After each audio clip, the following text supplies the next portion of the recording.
हुकूमत और इत्तेहादियों का इमरान खान को नाअहल कराने के लिए सुप्रीम कोर्ट ने रेफरेंस दायर करने का फैसला। ममनुआ फंडिंग में इलेक्शन कमीशन के फैसले पर वफाकी काबीना कल रेफरेंस की मंजूरी देगी। पीडीएम और हुकूमती इत्तेहादियों ने इजलास में ग्रीन सिग्नल दे दिया। तहरीक इंसाफ समेत किसी को भी रेड जोन में एहतजाज की इजाज़त न देने का फैसला। वज़ीर आज़म की ज़ेर सदारत इजलास में मौलाना फजल रहमान, मरीम नवाज, खुर्शीद शाह, MKM और दीगर इत्तेहादियों की भी शिरकत तय हुआ। इमरान खान और दीगर क़यादत के नाम ECL में डालने से मुताल्लिक़ फैसला कल काबीना करेगी।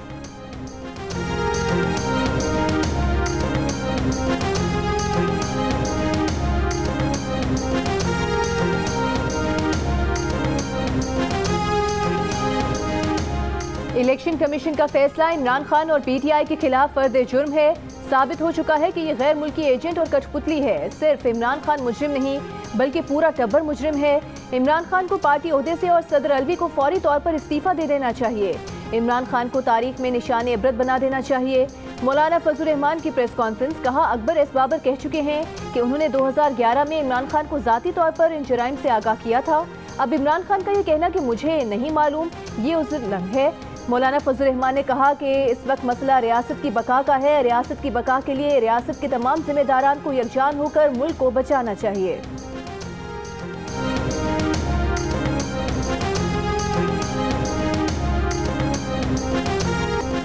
तेज दौड़ते डॉलर को रिवर्स गियर लग गया। इंटरबैंक में एक ही दिन में डॉलर की कीमत में 9 रुपये 59 पैसे कमी। कारोबार के अख्तिताम पर 228 रुपये 79 पैसे का हो गया। 28 जुलाई को डॉलर बुलंद तरीन सतह 239 रुपये 94 पैसे पर था।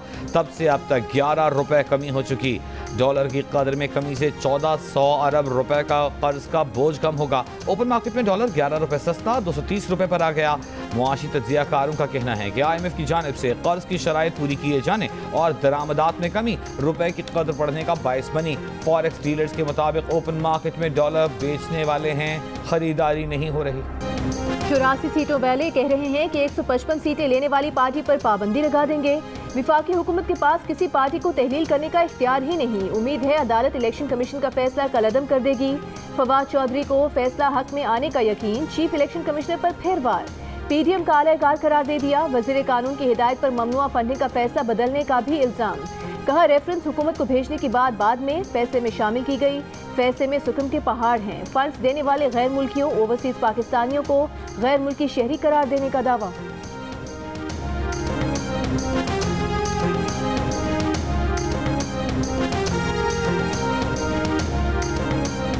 आठ साल बाद आने वाले फैसले में उजलत ढूंढने वालों पर हैरानी है। हमेशा की तरह चंद अशखास गुमराह कुन और झूठा प्रोपेगेंडा कर रहे हैं। इलेक्शन कमीशन का जवाब। फवाद चौधरी का 2 फैसलों का इल्ज़ाम भी मुस्तरद कर दिया। कहा प्रोपेगेंडा किया गया। इलेक्शन कमीशन ने ममनुआ फंडिंग मामले पर 2 फैसले दिए। कमीशन ने एक ही फैसला दिया है जो सफ़हा बसफ़हा दस्तखत शुदा है। इलेक्शन कमीशन की तरफ से फैसला ऑफिशियल वेबसाइट पर जारी किया गया।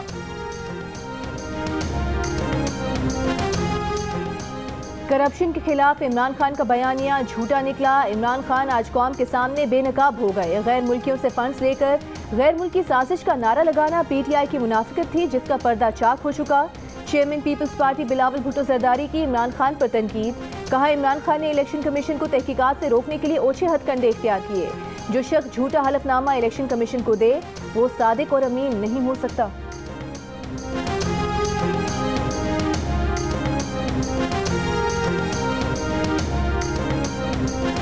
मुल्की कंपनियां इमरान खान पर सरमायाकारी क्यों करती थीं? इमरान खान बताएं, भारतीय, इमाराती, बरतानवी, अमरीकी शहरी पैसा क्यों देते थे? अगर गैर मुल्की शहरी इमरान खान को जायज़ तरीके से पैसे देते थे तो इन अकाउंट्स को छुपाया क्यों गया? नून लीग के रहनुमा साद रफीक इमरान खान पर बरस पड़े। एहसन इकबाल ने कहा इमरान खान में अखलाकियात होती तो चेयरमैनशिप से मुस्ताफ़ी हो जाते। अपनी रसीदें दिखाने की बारी आई तो रो पड़े।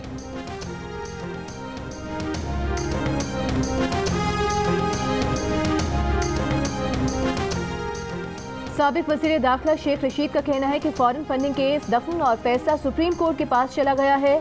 शेख रशीद ने अपने बयान में कहा कि बयान हलफी और सर्टिफिकेट में फ़र्क होता है। अब इत्तेहादी बेशक मीडिया खेलें, नवाज शरीफ के केस और फॉरेन फंडिंग केस में फ़र्क है। शेख रशीद ने कहा कि जो IMF से कर्जा भी न ले सके इनकी खाक कारकर्दगी है। पानी और महंगाई के सैलाब के बाद ट्रांसपोर्ट भी बंद हो गई।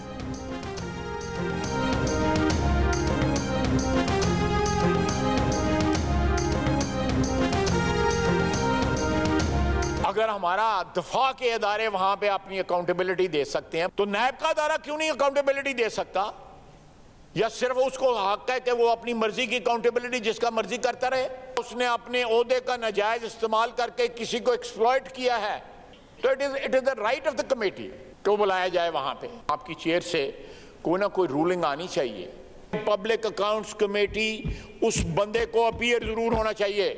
जस्टिस साहब तो मैं नहीं कहूँगा, मेरे ख्याल में जस्टिस भी नाम हटा दूं। जावेद इकबाल जो कल्प्रिट है। जनरल बावर्दी आ सकते हैं तो साबिक चेयरमैन नैब पब्लिक अकाउंट्स कमेटी में क्यों नहीं आ सकता? पार्लियामेंट को अपनी कमेटी के पीछे खड़ा होना चाहिए। कोई खातून नैब में आ जाए तो उसका जो हाल होता है वो नूर आलम खान ने बता दिया। वज़ीर दफ़ा ख्वाजा आसिफ की साबिक चेयरमैन नैब की तलबी रोकने के अदालती हुक्म पर तनकीद। Chairman public accounts committee Noor Alam Khan ने कहा, आप तशरीह कर सकते हैं मगर आइन में तरमीम नहीं कर सकते। सुप्रीम कोर्ट का जज रहने वाला शख्स खवातीन को हिरासा करता है।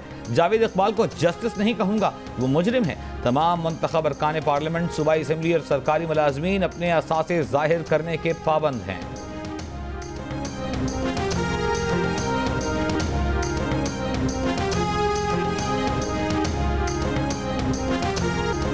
लापता अफराद कमीशन और नैब में दाद रसी के लिए आने वाली खवातीन को हिरासा करने के इल्जामात।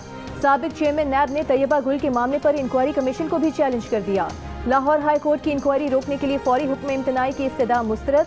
इससे पहले जावेद इकबाल ने बतौर सरबराह लापता अफराद कमीशन PAC में तलबी को भी इस्लामाबाद हाई कोर्ट में चैलेंज कर रखा है। इस्लामाबाद हाई कोर्ट ने तलबी के नोटिस पर हुक्म इम्तना जारी कर रखा है।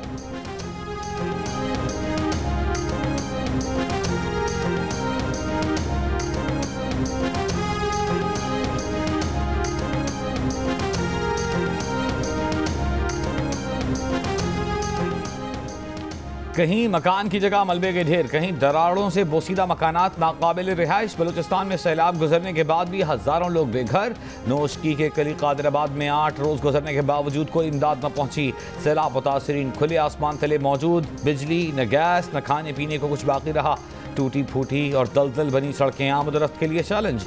मत शहर का राब्ता क्वेटा और मुल्क के दीगर हिस्सों से गुज़िश्ता 2 हफ्तों से मुनक़ता। कोहलू में सैलाब से 1150 एकड़ पर कपास की फसल बर्बाद।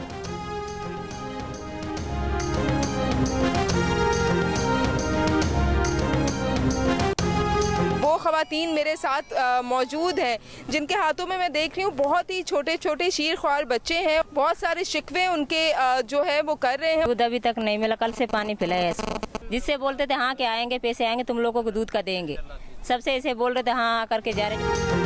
सैलाब मुतासरीन का कैंप्स में सहूलियात न मिलने का शिकवा। लेसबेला के इलाके टियारी में शिनाख्ती कार्ड न होने से सैलाब जदगान को राशन के हुसूल में मुश्किलात।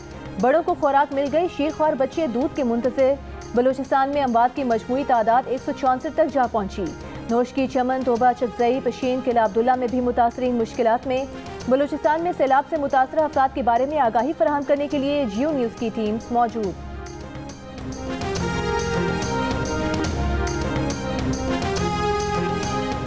पंजाब के बाद मुख्तलिफ शहरों में बारिश। चिश्तियाँ, जहानिया, बोरेवाला में तेज़ बारिश के बाद नशीबी इलाके ज़ेर-ए-आब। बाजार तालाब का मंजर पेश करने लगे। बारिश का पानी घरों दुकानों में दाखिल। कमालिया में आंधी के साथ मूसलाधार बारिश। कोही सलेमान के पहाड़ी इलाकों में बारिश से दरियाए सिंध में पानी की सतह में मुसलसल इजाफा। राजनपुर के मुतासरा इलाकों में पानी की सतह कम होना शुरू। मुतासरीन की घरों को वापसी जारी।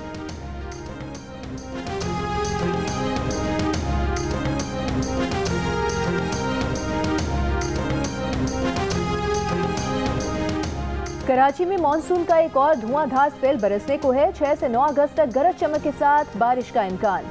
महकमे मौसमियात के मुताबिक मूसलाधार बारिशों से कराची और सिंध के दीगर शहरों में अर्बन फ्लडिंग का खतरा है। 5 अगस्त की सुबह से मानसून हवाएं सिंध में दाखिल होंगी। कल कश्मीर, बालाई पंजाब, बालाई खैबर पख्तूनख्वा, गिलगित बल्तिस्तान और शिमाल मशरकी बलूचिस्तान में चंद मकामात पर तेज हवाओं और गरज चमक के साथ बारिश का इम्कान।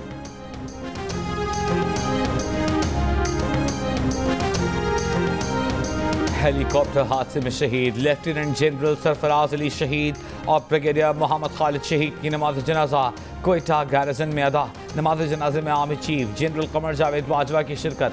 गवर्नर बलूचिस्तान मीर जान मोहम्मद जमाली, वज़ीर आला मीर अब्दुल कुद्दूस बजंजो भी शरीक हुए। शहीद मेजर तलहा मन्नान को रावलपिंडी में सुपुर्द खाक कर दिया गया। शहीद मेजर सईद तनियों की लाड़काना में तदफीन के वक्त रिक्कत आमिद मनाजिर। शहीद मेजर सईद के वालिद ने बेटे की टोपी और दीगर अशिया को चूम लिया। फौजी जवान ने सलूट किया। शहीद के वालिद का बोसा दिया। शहीद नायक मुदस्सिर फैयाज की नमाज जनाजा शकरगढ़ में अदा की गई। शहदा को पाक फौज के चाको चौबंद दस्ते ने गार्ड ऑफ ऑनर पेश किया। नमाज जनाजा में आला सिविल फौजी हुक्काम की शिरकत।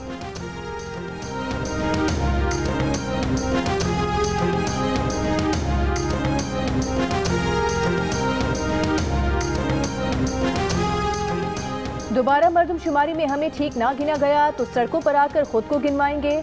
इस ज़िमनी इलेक्शन में डंडी मारी गई तो डंडे लेकर निकलेंगे। MQM पाकिस्तान सरबराह डॉक्टर खालिद मकबूल सिद्दीकी का कराची में मीडिया से गुफ्तगू में कहना था कि गैर जमहूरी ताकतों की ख्वाहिश है कराची का मैंडेट तकसीम रहे।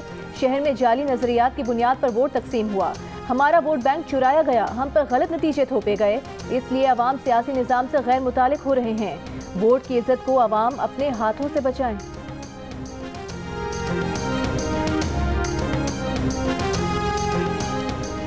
वज़ीर दाखिला राना सनाउल्लाह ने कहा है कि ऐमन ज़वाहिरी को निशाना बनाने वाला ड्रोन पाकिस्तान से नहीं उड़ा। अफगानिस्तान में अमन न हो या हालात ठीक न हो तो असरात पाकिस्तान पर पड़ते हैं। ये ऐसा मामला है जिस पर अफगानिस्तान और अमेरिका के दरमियान बात होनी चाहिए।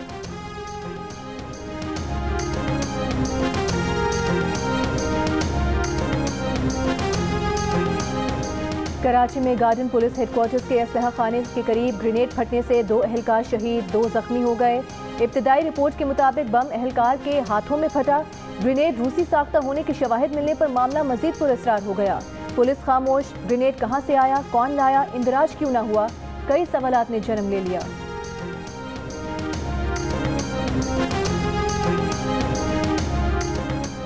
लाहौर, मुल्तान, फैसलाबाद, बहावलपुर समेत पंजाब के कई शहरों में ट्रांसपोर्टर्स का एहतजाज। कल बसें बंद की, आज लाहौर से दूसरे शहरों को जाने वाली सड़कें बंद करने का ऐलान कर दिया। दूसरे शहरों को जाने वाले मुसाफिरों को शदीद परेशानी का सामना सिर्फ सरकारी बसों का ही आसरा।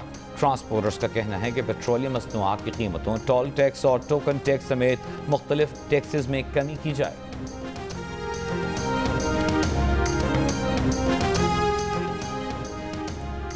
चौबीस घंटों के दौरान कोरोना के 9 मरीजों का इंतकाल। मुस्बत केसेस की शरह 4% के करीब जा पहुंची। कई शहरों में मुस्बत केसेस की शरह 10% से ज्यादा रही। एबटाबाद में सबसे ज्यादा तकरीबन 22%, मुजफ्फराबाद में 19%, सवाबी में 14%, बहावलपुर में 14.5%, लाहौर में भी 10% से ज्यादा रही। इस्लामाबाद में शरह तकरीबन 7.5%, पेशावर में 3.5%, कराची में 2% से ज्यादा रही। मुल्क भर में 806 नए केसेस सामने आए हैं।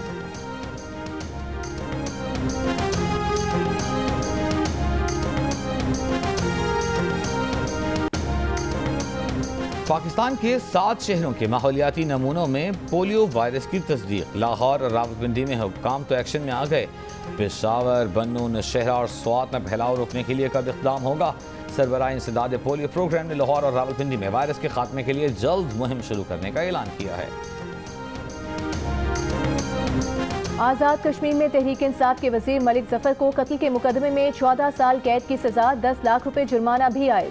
कमरा अदालत से गिरफ्तार कर लिया गया। आज़ाद कश्मीर के इलाके कोटली में 2003 में झगड़े के दौरान आसिफ शाह नामी नौजवान को गोलियां मार के कत्ल कर दिया गया था। PTI के सब अरकान के इस्तीफे एक साथ मंजूर किए जाएं। तहरीक इंसाफ की दरख्वास्त। कायम मकाम chief justice Islamabad high court की हिदायत पर रजिस्ट्रार ऑफिस के एतराज़ात खत्म, समाअत कल होगी। PTI ने अथॉरिटी लेटर जमा करा के 123 मेंबरान को केस में फरीक बना दिया। अब तक PTI के 11 MNAs के इस्तीफे मंजूर किए गए हैं।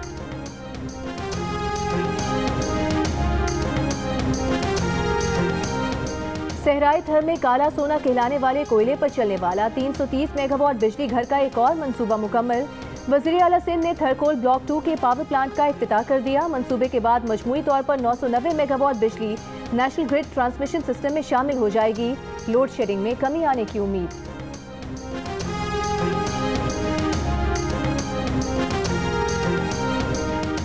खैबर पख्तूनख्वा के 4 जामियात माली बहरान के बायस मुलाजमीन को तनख्वाहें देने से कासिर।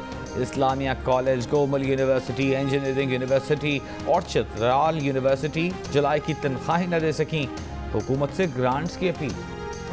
कॉमनवेल्थ गेम्स के वुमेन्स T20 मैच में ऑस्ट्रेलिया ने पाकिस्तान को वुमेन 44 रन से शिकस्त दे दी। 161 रन का हदफ कौमी टीम हासिल न कर सकी। पाकिस्तान टीम को इवेंट में मुसलसल तीसरी शिकस्त। पाकिस्तान वुमेन्स पहले ही मेडल्स की दौड़ से आउट हो चुकी। दीगर मुकाबलों में पाकिस्तानी एथलीट्स की कारकर्दगी अच्छी न रही। वेट लिफ्टिंग 109 kg क्लास में हंजला बट नाकाम रहे। कैसर खान 100 kg जूडो के पहले राउंड में न्यूजीलैंड के जोडो कॉस से शिकस्त खा गए। जबकि बैडमिंटन के वुमेन सिंगल्स के पहले मैच में गजाला सिद्दीक की कामयाबी, उन्होंने फॉक आइलैंड के विकी चार्टर को 2-0 से हराया। पाकिस्तान के 2 एथलीट्स को कम एंट्रीज का फायदा मिल गया, बराह रास्त फाइनल के लिए क्वालिफाई कर लिया। अरशद नदीम जेवलिन थ्रो और जमशेद अली शॉटपुट का फाइनल खेलेंगे। तमगों की दौड़ में ऑस्ट्रेलिया की हुक्मरानी बरकरार, 106 मेडल्स जीत लिए। इंग्लैंड दूसरे, न्यूजीलैंड तीसरे नंबर पर।